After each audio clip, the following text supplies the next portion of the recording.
It's a cold, quiet winter night outside of Wharton Fieldhouse. But inside, the crowd roars. The mat squeaks and squeals as one after the other wrestlers face off. Desmond Almanza among them. The great thing about Desmond is he's got heart. He just goes out there and fights and never gives up. On this night, looking for yet another win, another chance to beat the odds. Because when Desmond steps onto the mat, this is what we hear. And this is what he hears.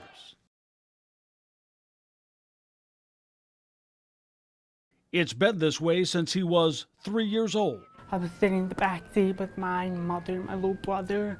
We were at a stoplight, and the Metrolink bus hit us from behind. He sustained multiple fractures to his face. Surgery after surgery followed. And just as he started to recover, another setback. He contracted meningitis. Soon, vision in one eye faded. And then, near silence, his hearing all but gone. But as he grew, the little boy became more determined than ever. He learned sign language, took years of speech therapy, and then... It was hard at first, just I didn't know how to communicate very well with the hearing loss. He aimed even higher. He wanted to wrestle. His mother at first was anxious. He has so much against him. You watch the other kids and the coaches are screaming for him, the teammates are screaming for him, the other parents, do this, do that, do this, do that. He doesn't get any of that. He just goes out there by himself and does it. But he is no longer out there by himself. The coach gets his attention, and then Brenda goes to work. Whatever the coach is talking about, if they're going to shoot. Now sometimes we have to create signs on the fly because I don't know some of the terminology that they're using, so I have to demonstrate it, or I will have the coach demonstrate what they're supposed to be doing. The interpreter spends her days at school, her evenings and weekends in gyms, sometimes finding herself getting caught up in the excitement.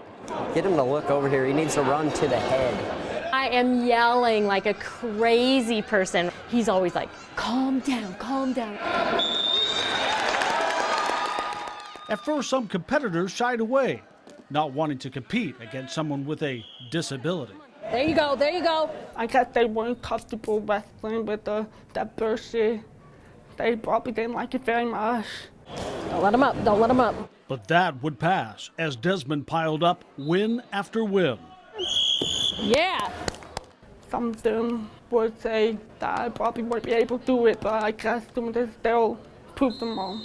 Good job, Desi, good job. Shoot him. Come here, Snick. His coach, a wrestler who knows what it's like to be a champion, also knows what it takes to overcome obstacles to get there. He is hearing impaired too. So I know that struggle. I know what it's like to not be able to totally hear. So he's just got to be more aware. He's got to watch. He's got to pay more attention to the visual cues. But he can still do it. He doesn't let it stop him. He doesn't let it get in the way. And in doing so, inspiring others around him to work even harder. He brings so much spirit a lot. The other day, he was like 2 points away from getting teched, and he found a way to get that extra takedown, and we all just jumped up.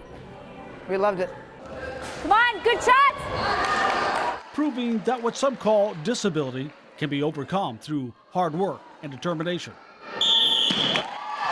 And for him to know that he can do whatever he wants to do. And deaf people can. They can do whatever they put their mind to. I know that this is just the beginning for him. So on this mat, on a cold winter night, a fire burns deep in this young man, fighting for a future, one match at a time. I feel very good about myself. I don't want to let it be a barrier for anything that I want to try to do. I would just try to break through that barrier and do the best I can. Winner, 152 pounds.